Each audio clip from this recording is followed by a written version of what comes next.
आज आपण गुरुपौर्णिमेनिमित्त झटपट अशी होणारी मखाण्याची पौष्टिक खीर बघणार आहोत. अगदी डायबिटीज पेशंटही खाऊ शकतील. इथे मी आता हे पातेलं घेतलं, त्याच्यात थोडंसं तळाला पाणी घेतलं आहे आणि ह्याच्यात आपण दूध गरम करून घेणार आहे. हे माझं फुल क्रीम दूध आहे.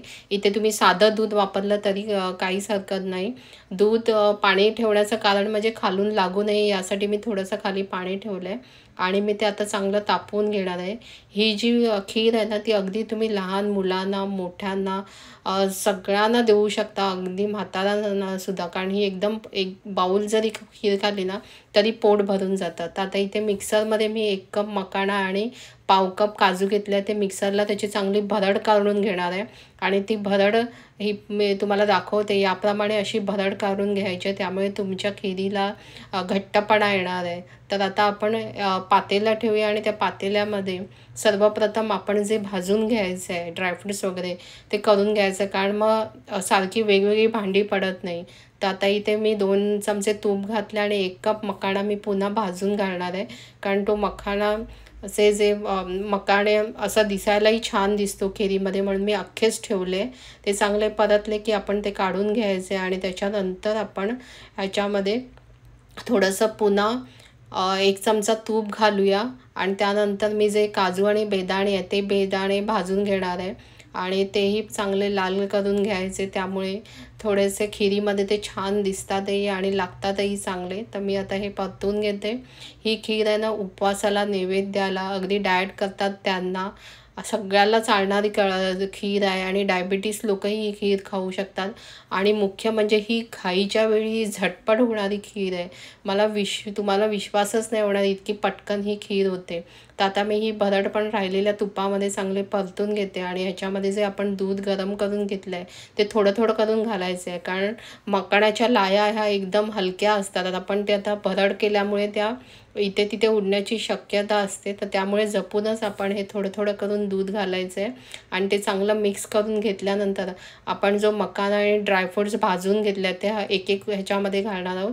तर आता मी पुन्हा इथे हा भाजलेला 1 कप मखाना घातला आहे. त्याच्यानंतर हे थोडेसे बदामाचे जे काप आहेत ते मी तुकडे करून घेतले होते. तसेच पिस्ते आहे हा. त्याच्यानंतर मी इथे हे काजू आणि बेदाणे ते घातले. तसंच मी काही केशराच्या काड्या मी भिजत घातलेल्या, तेही छान कलर येण्यासाठी मी ह्याच्यात थोडंसं घालणार आहे. आणि इथे 1 चमचा मी वासासाठी आपण वेलची पावडर घातली. आता हे सगळं चांगलं मिक्स करून त्याला उकळी येऊ देऊया. तोपर्यंत आपण जे आता डायबिटीस पेशंट आहे, जे साखर खाऊ शकत नाही, तर त्यांच्यासाठी मी आता इथे हा जो काळा खजूर आहे, हा काळा खजूर एकदम बघा किती सॉफ्ट आहे. ह्याच्यातली बी काढून टाकायची आहे आणि अर्धा कप आपल्याला घ्यायची आहे. आता तुम्हाला जसं गोड कोणाला खायचं असेल त्याप्रमाणे हे तुम्ही घालू शकता. तर ह्या एवढ्या प्रमाणामध्ये अर्धा कप मीडियम गोड होता. तर डायबिटीस लोकांना जास्त गोड चालत नाही आणि ह्याच्यामध्ये जवळजवळ 10 ते 12 अर्ध्या कपामध्ये खजूर बसले आहेत. तर तुम्ही तुमच्या आकारानुसार बसवू शकतात. आता इथे हे चांगलं स्मूथ वाटण्यासाठी मी इथे थोडंसं पाणी घालते. तुम्ही दूध घातलं तरी चालेल. आणि ते स्मूथ झाल्यानंतर आता आपण हे सगळं त्या खिरीमध्ये टाकणार आहोत. जर तुम्हाला समजा तसं करायचं नसेल तर तुम्ही अर्धी खीर काढून त्याच्यातही मिक्स करून घेऊ शकता.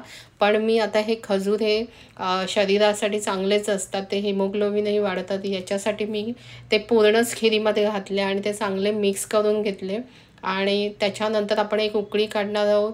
आता हे जे मी खजूर वाटलेला मिक्सर आहे त्याच्यामध्ये थोडंसं पाणी घालून ते पाणी ह्याच्यात घातलं आहे, कारण आपल्याला खिरीला ना ती भरड घातल्यामुळे दाटसरपणा येतो. त्यामुळे तुम्ही इथे तुम्हाला जितकी घट्ट पातळ हवी तसं पाणी किंवा दूध घालून ते ॲडजस्ट करायचं आहे.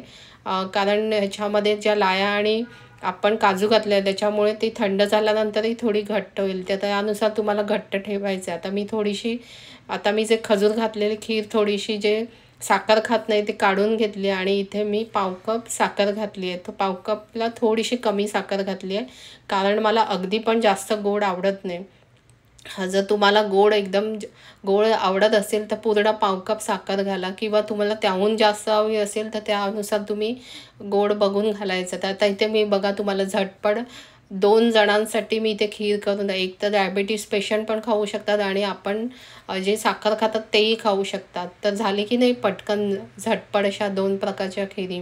तर तुम्हीही करून बघा आणि कशी झाली ते कमेंट्स करून सांगायला मात्र विसरू नका. आणि माझा जर व्हिडिओ हा तुम्हाला आवडला असेल तर माझ्या व्हिडिओला लाईक, शेअर आणि सबस्क्राईब मात्र करा आणि मित्रमैत्रिणींसोबतही शेअर करा. असेच झटपट होणारे मी रेसिपीज तुमच्यासाठी घेऊन येणार आहे. तोपर्यंत धन्यवाद.